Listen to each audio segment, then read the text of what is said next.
Hi guys and welcome to my YouTube channel. My name is Yvonne Princess Shavango. If you are new here, you're welcome to like, subscribe, share and comment, and voila, you're part of the graceful, the beautiful and the wonderful family. We are back with another video, and today it's a review, and we are reviewing, I think it's South Africa's most popular series currently. I think it's going worldwide because it's actually beautifully written, beautifully acted out. So yeah, today we are reviewing take a guess. Let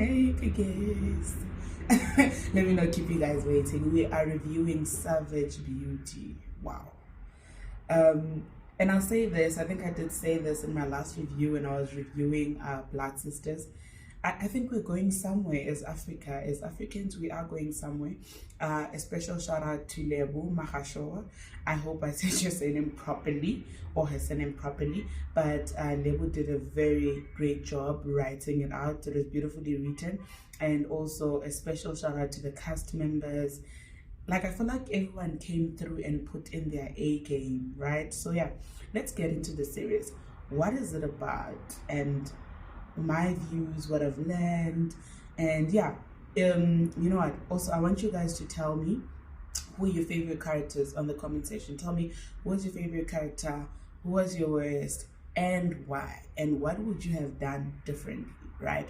So first of all, I'll start with my favorite character. Oh my god, guys, Nambiti, like, oh god, wow, I love her. Is it okay? I don't know if you guys, like, why am I getting these names wrong? But yeah, Nambita, oh my god, guys, I love Lady Nam. Like, she's such a beautiful actor, and I think from the time she acted on, what was that other series, guys? Please remind me. That series that gives Suits vibes. It's a South African series. Yeah, but yeah, she's that was the first time I was seeing her in action, and then I've seen her in other films and stuff like that. Like, oh my god, she's amazing. And also I love that I got to see her character more in Savage Beauty, right? So as you guys have seen, like, I love that it tackled most of the issues that we go through.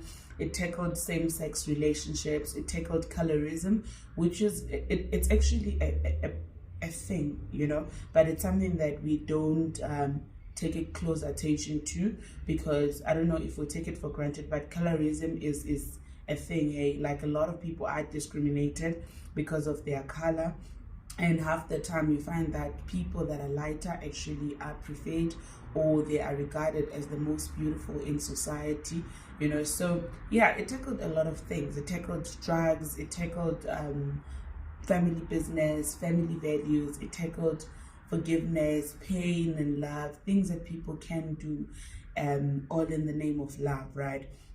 So first of all, my views. Number one, guys, you know, yesterday we were talking about this with my girls, that actually maybe they should change how those things play out, right? Like, that's my favorite part, like towards the end, right, whereby Zinhle thinks she killed Ubabu Dawn, and then there's always a carpet, guys. But why? Every time there's a crime movie or action movie kind of thing, there's always, and especially with black production, there's always a carpet, there's always a car, somebody always gets pushed mistakenly, and there's always a weapon, like a sharp weapon, an axe or something like that. And I'm just like, but why, guys? Like, I think it was very nice and like intriguing, but I think we need to change that part, whereby every time a person gets killed, there must be a car involved, there must be a bush involved, and there must be a carpet involved. Let's get something different. Let's because now I feel like it's easy to predict that, okay, fine, this person is gonna get caught out, or this person's not going to get caught out, or this person, this is how they're going to die, and this is how they're going to be buried, and you know. But I love how, in as much as the whole carpet thing is the usual, but I love how they put drama to it, whereby Ndumiso walks in when Uzinhle is drives in actually, when Uzinhle is about to leave, and then while he's at it, Obab Dawn miraculously wakes up. I don't know how, Njani, you know. So, but yeah, that was I enjoyed it, but also I felt like we could do better in how the season ends, or in how our movies end. It doesn't have to be a carpet, it doesn't have to be a car, it doesn't have to be the bush, it can be something else. So I think we could come up with something that's more creative and more unusual, so that people are not able to predict it, right? So, and then I loved that there was so much suspense, right? There was a lot of suspense, because you're like looking forward to the next episode. Like, I know I watched all episodes on one sitting, didn't move, didn't take breaks. Like, I just wanted to know more, to see more, right? But also I hated the whole, how like Zinhle was just obsessing with the whole revenge thing, right? Because look at the whole thing. Zinhle's initial plan was to get revenge for her sister, to get revenge for herself, to get revenge for her brother, right? But what happens at the end? She loses everything she felt like she was protecting or she was avenging. And the lesson that I'm getting there is that, and I do understand that some things people do hurt, and sometimes you want them to pay. But guys, oftenly, and I think 99% of the time, whatever we do to avenge ourselves does not change the past. It doesn't change what has been done to us. It doesn't change what happened to us. It doesn't change the pain that was inflicted on us. Yes, you can try avenge, you can try get this person. Okay, I think at best you can get this person arrested or whatever the case may be. It's unfortunate. It also shows that people with money get away with everything and anything. But taking revenge into your hands, taking the law into your hands, it always backfires, because you end up losing more than the person that you think you want to make them suffer. Because looking at it, Zinhle lost her brother. Zinhle kept on losing people that were important, people that cared about her. Bab Kulube got killed because of the whole thing. Her brother got killed. She almost got herself killed. She now lost the love of her life. She lost a chance at a beautiful kind of life. She could have been able to marry Undumiso, have a beautiful life with Undumiso and stuff like that. But she was so obsessed with getting revenge that it ended up consuming her. You know, so I think sometimes when people hurt us, it's important that we understand that at times you're never going to get the answers that you require.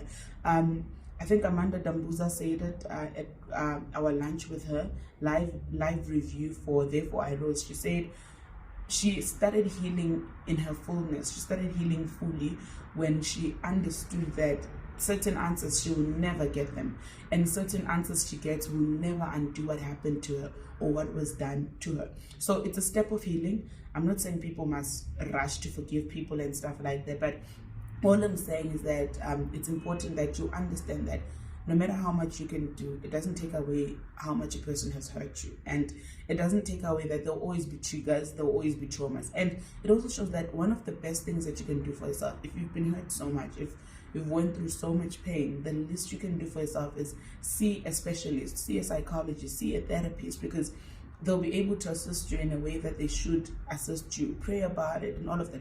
But have a full plan, you know. Like, I know if I'm going through stuff, I would pray about it.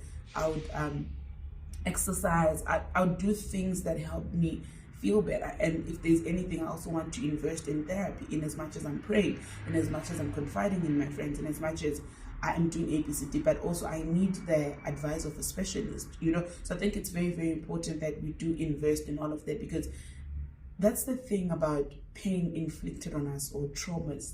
Traumas don't go away, guys. They don't go away. There's always going to be stimulus. There's always going to be triggers. You'll be in a position whereby things around you will make you remember how much you were hurt. They'll make you remember the things that people did to you. And it doesn't help when you continue trying to go after them, whatever the case may be. Because look at another example. So Bonga was having his own nightmares before the whole incident. Babu Kulube, right? After Babu Kulube is killed right in front of them, more trauma is added, more nightmares are added.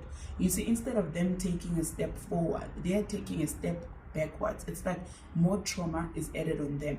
And look at Zinhle losing herself. Look at Zinhle even taking it as far as marrying the very same person that inflicted pain on her, the very same person that did her dirty, you know. So I think it's very, very important that in the quest of healing, in the quest of trying to avenge ourselves, trying to be better people, it's important that we start within ourselves. It's important that we start with ourselves before we go and go after the people that have hurt us.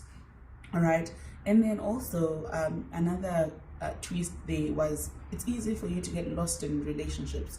It's easy for you to get lost in marriage. And I think it's important that we don't allow ourselves to go through that. Because if you look at Grace, beautiful woman, but her husband made her feel not enough. Her husband literally tortured her in many ways. Her husband didn't treat her right. Her husband was selfish, you know, even in how he introduced Bangu beauties and stuff like that. He made it seem like he did it alone and stuff like that. But when action hit the fan, he started saying, no, it was Grace's fault. He twisted the whole thing and stuff like that, you know. So it's very important that in circumstances where marriages, where relationships are not working, friendships, whatever the case may be, if it's not working out, if it's not serving you, if you see the red flags, it's always important that you leave before you lose yourself and before you hurt people around you. Because if you look at how Mom Grace turned into this hostile person, you know, because she couldn't control her husband, she couldn't get all the things that she needed from her husband. It all reflected on how she treated everyone else. It all reflected on how she treated her children. Everyone got affected by her behavior. She became this mean person, right?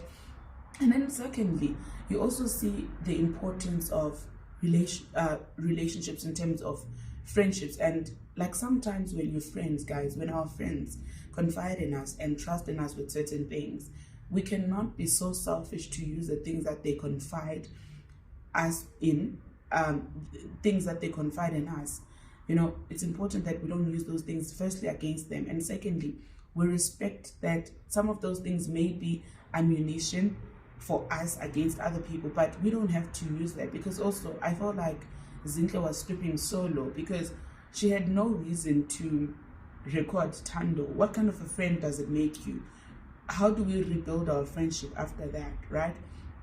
And then also, like, I would also like to commend Unambita. Wow, like, I loved how she performed and all of that, but also I hated that she was power hungry. She wanted to prove herself so much to her father that she could do anything, you know. She even lost her values. She even lost the fact that she's a good person. She fights. She knows what it means to suffer and all of those things, right?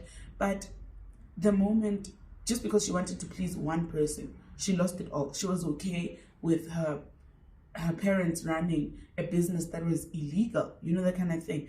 For a moment, she lost herself. So also it teaches us, don't be caught up in losing yourself because of power, because of money, because of a lot of other things, man. And I think it's also a shout out to parents, or rather a warning to parents, to say sometimes just see your kids for who they are.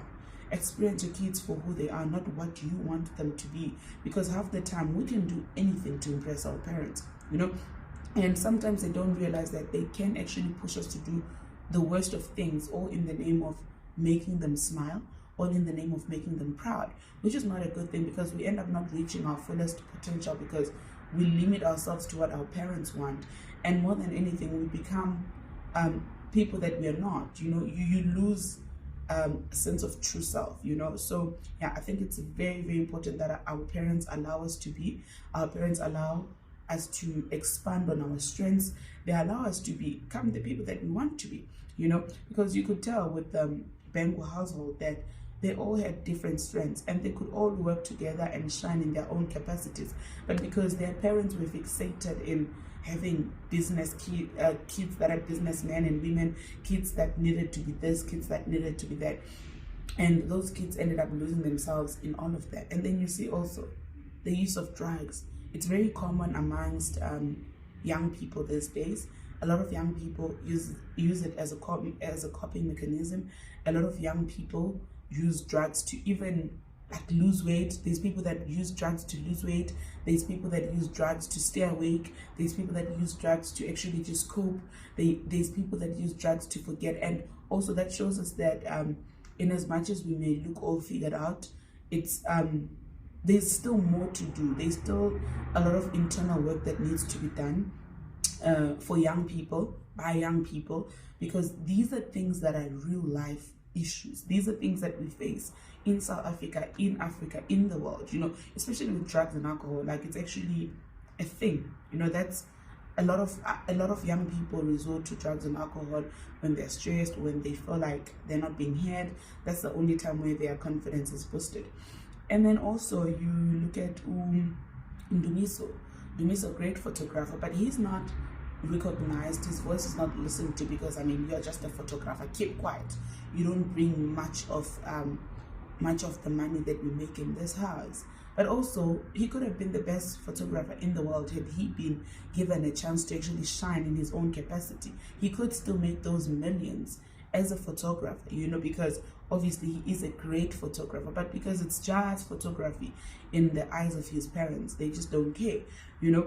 And it was just so sad to watch him, like, being the underdog of the family. It's like no one cared to hear him out, no one cared to try and understand what's happening with him, why he behaves a certain way, or why he does what he does. So that is why it's important to actually ensure that you hear your kids out, you hear your family out, you hear your friends out, you hear people around out, you hear your loved ones out, because you don't know what people are going through. Actually, you don't know how your actions can affect other people.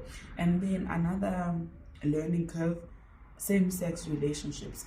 It was okay. I love how they didn't ridicule it, like, oh no, you know what, same-sex relationships or whatever the case may be. Even when Ubabu Beng was angry at her daughter, he mentioned that you could have had any other girl. The issue is you being with my wife. So also it shows that we're living in a world that's evolving, in a world that culture is changing, culture is developing, right? So we saw that actually if you desire to be in a same-sex relationship, and I mean, that's your business. People choose how they want to be, people choose their sexuality, people choose who they want to relate to. You are allowed to, you know. It shows that you can be, it can work if that's what you want for yourself, you know. So I love how the current South Africa, or the modern South Africa, was reflected in its fullness. And then also I love how one of the things, I think we're having a conversation with one of my friends to say, if there's anything we would like to invest in is making sure that our kids go to the best schools. And we always say we know that we're not ready to have kids if we don't have 100K to take them to that other school there by Houghton, or 100K to take them to the other school there by is it Wales Prince? Yeah. So we're like, if we don't have that amount of money, then we're not ready to be parents, because you want your kids to experience life to its fullest, right? And also you want your kids to make the best of connections, because also you see with how they portrayed everything, right, with Upila. So Upila went to the best schools. Yes, he learned drugs, so the father says, but also he brought business to the family. His friends are kids of the ministers, and he's well connected and stuff like that. So you can imagine that's what we need to survive in the current world, because it's all connections. It's a form of networking. Actually, the schools you take your kids to are a form of networking, because if my kid goes to the same school as the president's son, I'm likely to meet the president's wife, and I'm likely to network with the president's wife and sell my business, or I'm likely to buy into a business and stuff like that. So yeah, man, it gave us a very good narrative, and also showed us that you don't forget. Like, that's the thing about pain, guys. I don't know, pain doesn't go away. You don't forget pain, you know. Like, I know even with myself, there's a lot of people that hurt me, like a lot, and I've forgiven them. But when I see them, sometimes I'm like, actually, why does it still hurt so much? So it's important that when you treat people, when you hurt people, things you do, whether you're chasing money, whether you're chasing your career, whatever that you're chasing, it's always important to be mindful that the things we do unto people, those things don't go away. They stay with them. They become part of their story for the rest of their lives. And now you have to make a choice. What story or what part of someone else's story do you want to play? Do you want to be the good guy? Do you want to be the bad guy? Do you want to be the trigger that makes a person breaks down every time they think of you or every time they see you? You know, so the choice is always yours, but I always say the best choice is being kind, is being loved, and is being sensitive towards people around us. And sometimes also you just need to accept that you'll never get closure. Sometimes you just have to tell yourself that zero closure, this is what they did to me and they hurt me, but that's who they are. It's on them. It has nothing to do with me. I just need to pick myself up and heal. So yeah, those are my views. And yeah, man, it was, I enjoyed it. It's just that at some point I got irritated at Zinhle. I'm like, oh, Zinhle, this obsession, like she's everywhere. She doesn't know whether she wants to kill. Like she just became this horrible person, which is not who she is. You know, you end up becoming the person that you're trying to revenge, or the person that you're trying to hurt, because all in the name of trying to get revenge. She actually ended up becoming Dawn and Grace in one body, because she was now after everything. She didn't care who's dying, she didn't care who's being sabotaged and all of that, and a lot of people ended up getting hurt and stuff like that. And I don't think that was the intention from onset. Her intention was making two people pay, but a lot of people ended up paying for it, you know. So yeah, I think it's very, very important that we understand that sometimes, actually not sometimes, closure is fictional. You don't really get closure. You make a choice whether or not you wanna deal with the pain that they've caused you, and whether or not you want to move on from it and stuff like that. So yeah, sometimes closure is not there. And then I'll give it like an 8 out of, no, I'm not going to give it an 8 out of 10. I'm going to give it a 9.3 out of 10, because I think they could do better with the whole medicine. Because I mean, I just feel like it's not the same. People are always shot by their side.